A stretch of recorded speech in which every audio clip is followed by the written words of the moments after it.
नमस्कार, मैं डॉक्टर शिवा त्रिपाठी सरस बस्ती उत्तर प्रदेश से इस मातृभूमि सेवा संस्थान के यूट्यूब चैनल पर आप सभी का स्वागत, वंदन एवं अभिनंदन करती हूँ।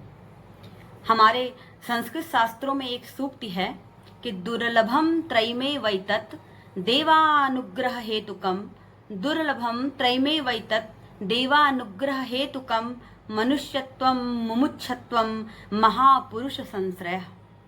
मनुष्य जन्म, मुक्ति की इच्छा एवं महापुरुषों का संग, यह तीन चीजें परमेश्वर की कृपा पर निर्भर करते हैं।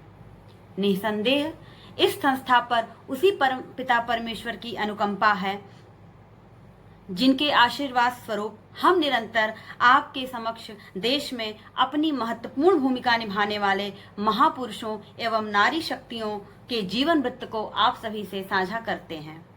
यह भारत देश है और भारत की यही परंपरा रही है कि वह नारी शक्ति को देवी का स्वरूप मानते हैं। शतपथ ब्राह्मण में कहा गया है कि नारी नर की आत्मा का आधा भाग होती है। राष्ट्र निर्माण में नारी शक्ति की अहम भूमिका को कभी भी अनदेखा नहीं किया जा सकता।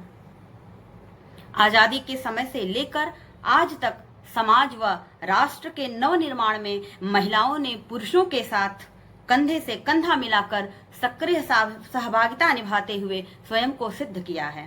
और हम आज इस कड़ी में एक ऐसी ही नारी शक्ति का परिचय आपसे कराने जा रहे हैं जिन्होंने संपन्न परिवार में जन्म लेने के बाद भी आदर्श एवं दृढ़ संकल्प के बल पर निरापद तथा सुखी जीवन का परित्याग कर शक्ति के चरमोत्कर्ष पर पहुंचे साम्राज्य के विरुद्ध क्रांतिकारी कार्यों से उपजे खतरों एवं कठिनाइयों का सामना किया है।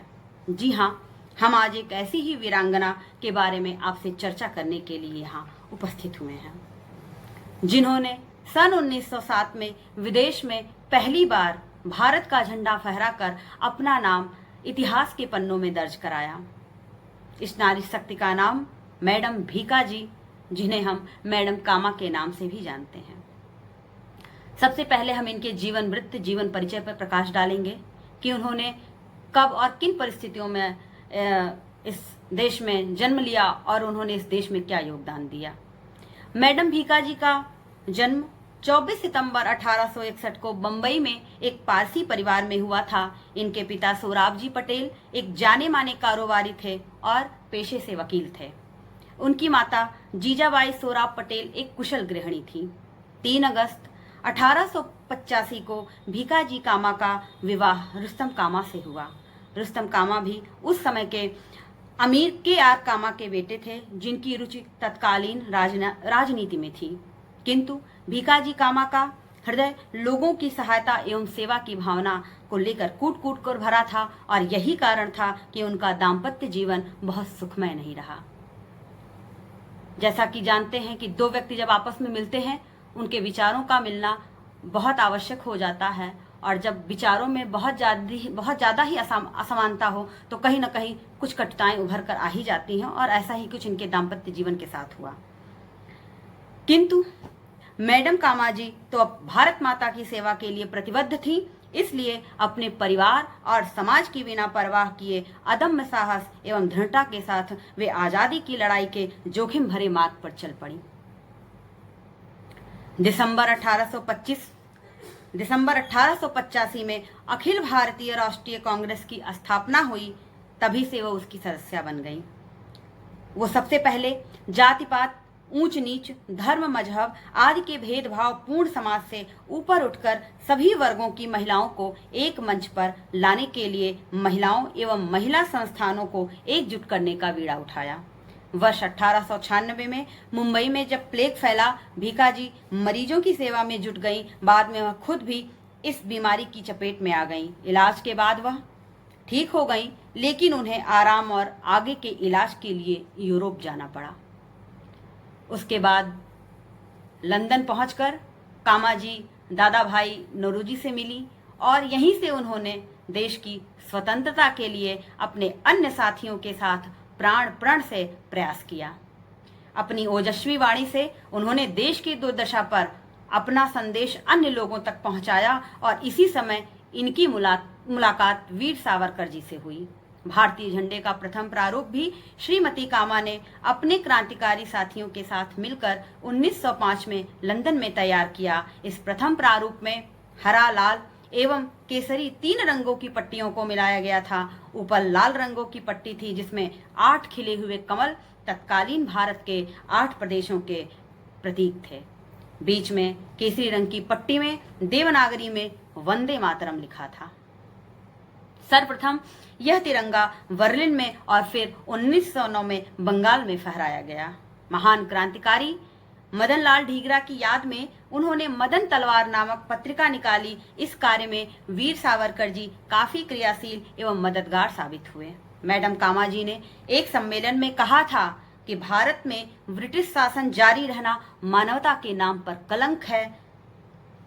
उन्होंने लोगों से भारत को दासता से मुक्ति दिलाने में सहयोग की अपील की और भारतवासियों का आह्वान किया कि आगे बढ़ो, हम हिंदुस्तानी हैं, आगे बढ़ो, हम हिंदुस्तानी हैं, हिंदुस्तान हिंदुस्तानियों का है। भीखा जी अहिंसा में विश्वास रखती थी, लेकिन उन्होंने अन्यायपूर्ण हिंसा के विरोध में आह्वान भी किया। उन्होंने स्वराज के लिए आवाज उठाई और नारा दिया, आगे बढ़ो, हम भारत के लिए हैं और भारत भारतीयों के लिए है।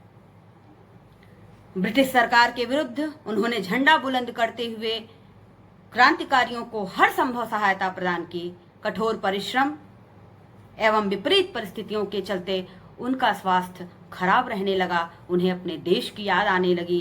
कहा भी गया है कि जननी जन्मभूमिश्च स्वर्गादपि गरीयसी।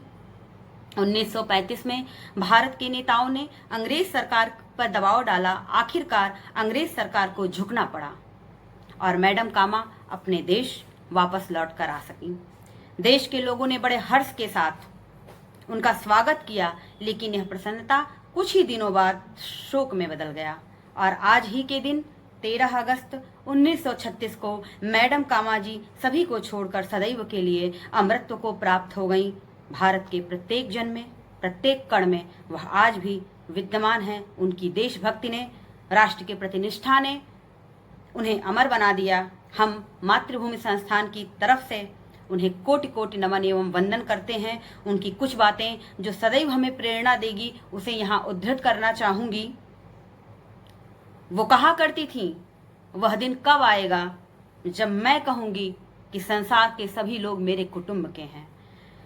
वो दिन कब आएगा जब मैं कहूंगी कि संसार के सभी लोग मेरे कुटुंब के हैं, पर उस दिन के आने से पूर्व मैं चाहूंगी कि संसार के सभी परतंत्र राष्ट्र स्वतंत्र हो जाएं। ऐसी उदार एवं ऊंचे विचारों वाली नारी शक्ति को नमन करते हुए उनके विचारों और उनके जीवन से हम सभी को सबक मिलने की एक प्रेरणा मिलती है। राष्ट्र के प्रति अपनी निष्ठा और अपने धैर्य और साहस को मजबूत करने की प्रेरणा मिलती है। एक बार मैं पुनः